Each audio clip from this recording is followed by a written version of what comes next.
वेद कांड 11 सूक्त 5। आज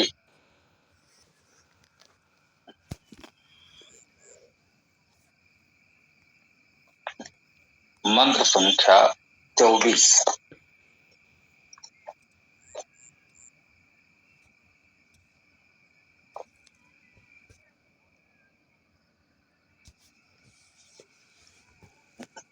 ओम ब्रह्मचारी ब्रह्म भ्राजत विभर्ति तस्मिन् देवा अधिविश्वे समोता प्राणापानो जनयत आत्मज्ञानम वाचम मनो हृदयम ब्रह्म मेधाम।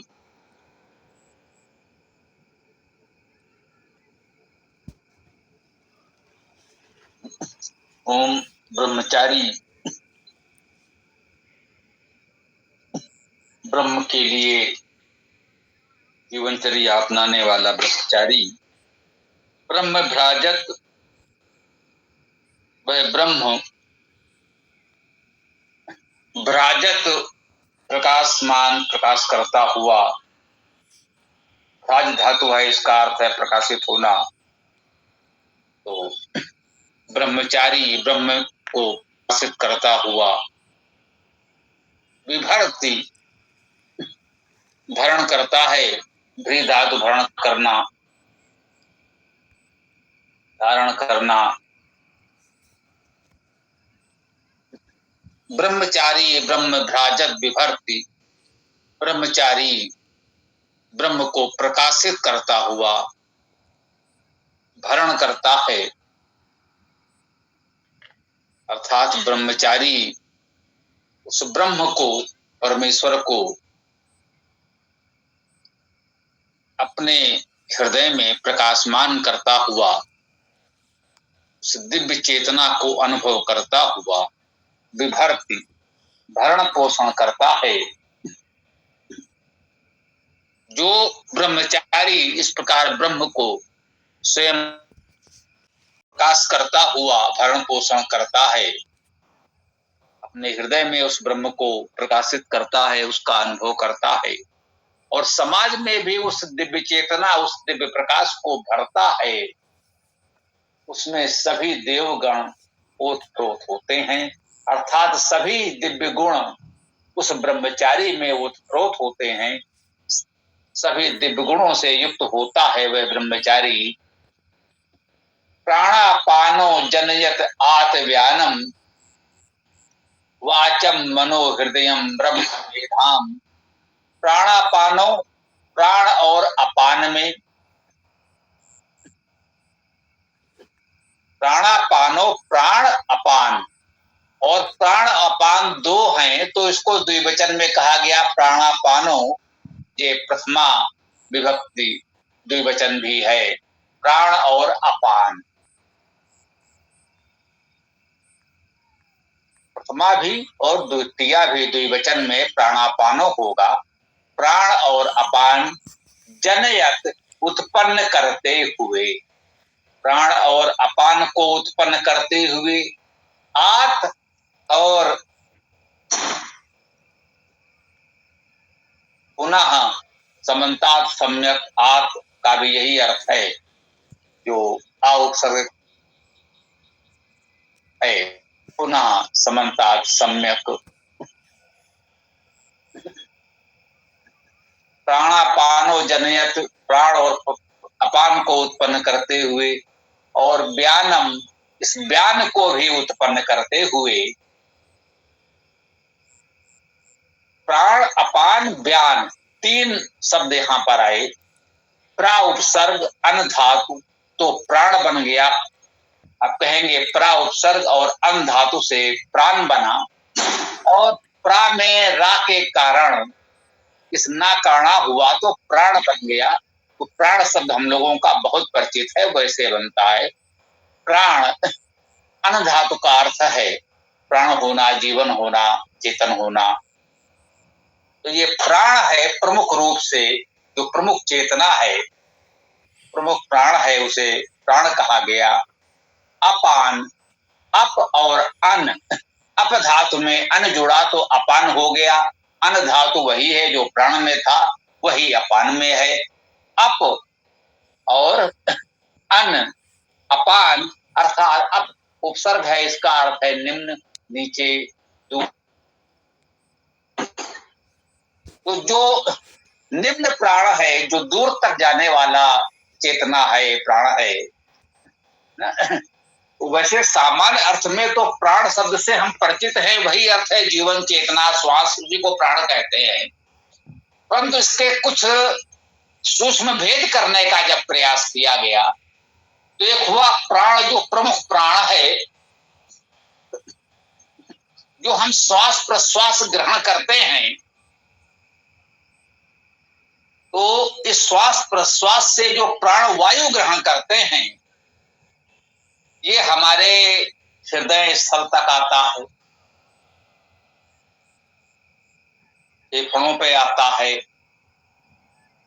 सामान्य रूप से कह सकते हैं कि इस हृदय स्थान जहां है शरीर के उस भाग में, इसे ऊर्ध्व भाग शरीर के ऊपर के भाग में है, इसे प्राण कहा गया। ऐसा सामान्यतः उत्तर वैदिक, जिसे आर्ष साहित्य कहा जाता है, उसमें आपको मिलेगा। प्राण उसे कहते हैं जो हम नासिका से हृदय क्षेत्र, हृदय फेफड़ों तक ग्रहण करते हैं और छोड़ते हैं, ये प्राण कहा गया। अब ये भी कुछ मनीषियों, विद्वानों, महर्षियों की एक अवधारणा, व्याख्या, परिकल्पना, कुछ भी कह लें, ये विवेचना कुछ मनीषियों ने की बात। वेद में ऐसा किसी मंत्र में अभी मुझे तो नहीं मिला, किसी को मिला हो तो बता सकते हैं। हम स्पष्ट कहते हैं भाई सब कुछ तो हम नहीं जानते, कोई एक व्यक्ति कहे कि सब कुछ जानते हैं। वेद के सभी मंत्रों में कहा क्या है वो हर समय हमारे ध्यान में हो, ऐसा तो कोई बहुत महान मनीषी कोई ही होगा। हो सकता है वैदिक काल में ऐसे महर्षि रहे हों, इस कलिकाल में संभव नहीं दिखता। कलिकाल का भाव यहाँ अच्छा बुरा समय मत मानिएगा, जैसा कि सामान्यता माना जाता है कि द्वापर युग जिसे हम लोग कहते हैं, महाभारत काल कहते हैं, तब तक वैदिक युग था। उसके पश्चात धीरे धीरे मत मतांतर बढ़ने लगे और वो जो विशुद्ध वैदिक काल था, जन जन में वेद का प्रचार था, वैसा नहीं रह गया। और अब तो वेद पढ़ने वाले दुर्लभ हैं। तो आज के वातावरण में कोई व्यक्ति ऐसा हो जो कहे वेद के सभी मंत्र सदा उसके ध्यान में है, वो निश्चित रूप से कह दे कि ये बात किस मंत्र में है, नहीं है। तो कुछ बातें तो सभी को ध्यान में रहती हैं, हमको भी, आपको भी। कह सकते हैं हाँ भाई ये मंत्र को ध्यान आ रहा है, इस मंत्र में ये बात है। परंतु सभी बातों के लिए वेद मंत्रों का प्रमाण तत्काल कोई दे सके, व्यवहारिक रूप से तो ऐसा व्यक्ति इस युग में तो कोई उपलब्ध नहीं है। ऐसा ब्रह्मर्षि इस युग में तो कोई उपलब्ध नहीं है। कोई अपने प्रभाव संसाधनों के कारण स्वयं को ब्रह्मर्षि घोषित कर दे, ऐसे लोग तो बहुत मिल जाएंगे जिन्हें कुछ भी जानकारी नहीं है, जो वेद से अपरिचित हैं लगभग। वे अपने आप को में ऐसा ब्रह्मर्षि जो संपूर्ण वेद को इस प्रकार से ध्यान रखे कि आप जो भी बात कहें स्पष्ट रूप से कह दे कि ये बात उस वेद मंत्र में है अथवा ये बात किसी वेद मंत्र में नहीं है। इस स्तर का महर्षि या ब्रह्मर्षि इस युग में तो ऐसा कोई ब्रह्मर्षि मेरी जानकारी में तो नहीं। और हम अपने लिए तो खैर क्या कह सकते हैं, साधारण से वेद के विद्यार्थी हैं, जो थोड़ा सा जानते हैं वो आपको बताने का प्रयास करते हैं। तो लेकिन आर्ष ग्रंथों में ऐसी धारणा आई है, हम सबने कहीं ना कहीं पढ़ा होगा। तो प्राण, अपान, व्यान, इसमें तीन की बात आई। समान और उदान भी होते हैं, पंच प्राण कहे जाते हैं। यहाँ तीन की बात आई है, इतने की कर लें।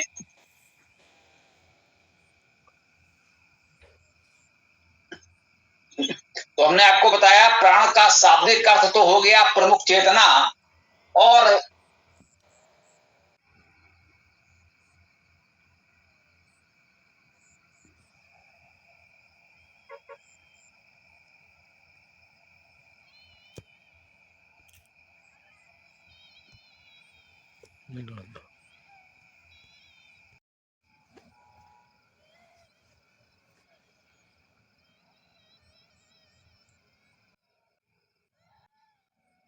उसे भी अपान कह सकते हैं। जनयत इस प्राण और अपान को उत्पन्न करता है आत्मज्ञानम, और वह ज्ञान को भी उत्पन्न करता है।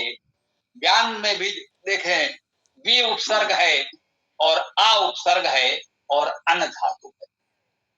जो विशेष सम्यक समन्ता चेतना है, जो विशेष चेतना है, विशेष सम्यक चेतना है, उसे ज्ञान कहा गया। तो यदि केवल इन तीन को समझने का प्रयास करें, यहां पर आया प्राण, अपान और ज्ञान, तो हमारे विचार से शाब्दिक अर्थ को देखते हुए ऐसा कह सकते हैं कि एक तो प्राण, विशेष प्राण, प्राण का शाब्दिक अर्थ हुआ प्रमुख प्राण। तो ये प्रमुख प्राण तो वो है जो एक जीव को चेतन रखता है, चेतन रखने में सहायक है, कारक है, जो भी कह लें। जो प्राण जिससे हमारा शरीर चेतन है, तो वो प्राण, और अपान जो दूर दूर तक व्यापक प्राण है, और ज्ञान जो विशेष सम्यक चेतना है, वो तो परमेश्वर है, दिव्य चेतना, मूल चेतना, वही सर्वव्यापक है, प्राण के रूप में भी, अपान के रूप में भी। ऐसा भाव भी हम लोग ग्रहण कर सकते हैं। कहते हैं आगे, वाचम मनो हृदयम ब्रह्म मेधाम। वाचम वाणी को, वच बोलना धातु है, सब जानते हैं। वाचम शब्द से हम परिचित हैं। वाचम अर्थात वाणी को, मनो अर्थात मन को, मन धातु मनन करना, विचार करना, मनन और विचार को। वाचम वाणी को, मनो मन को, मनन विचार को, हृदयम हृदय को, और ब्रह्म मेधाम उस ब्रह्म को ग्रहण करने वाली मेधा को। मेधा का अर्थ भी जानना समझना ही है, तो ब्रह्म को समझने वाली बुद्धि को, मेधा को, प्रतिभा को जनयत उत्पन्न करता है। तो वह ब्रह्मचारी उस ब्रह्म प्रकाश को भरण करता है, उसमें विश्व देवा सभी देवगण समाहित होते हैं, ओतप्रोत होते हैं। अब उस ब्रह्मचारी में ओतप्रोत होते हैं, ऐसा भी कह सकते हैं। और जो वो ब्रह्म प्रकाश को भरण करता है, उस ब्रह्म प्रकाश में सभी दिव्य गुण समाहित होते हैं, ओतप्रोत होते हैं, ऐसा भी कह सकते हैं। दोनों भावार्थ ठीक हैं। और उसके पश्चात आया दूसरी अर्ध भाग में इस मंत्र के, जनयत क्रिया है, उत्पन्न करता है। क्या क्या उत्पन्न करता है? प्राणापानो, प्राण, अपान, व्यान, वाचम, वाणी, मन, हृदय और ब्रह्म मेधा को उत्पन्न करता है, वह ब्रह्मचारी होता है। ब्रह्म के अनुकूल जीवनचर्या को अपनाता है, ब्रह्म विद्या, वेद विद्या को ग्रहण करता है, तो वह ब्रह्मचारी इतना कुछ करने में समर्थ होता है। यह बात इस मंत्र में बताने का प्रयास किया गया।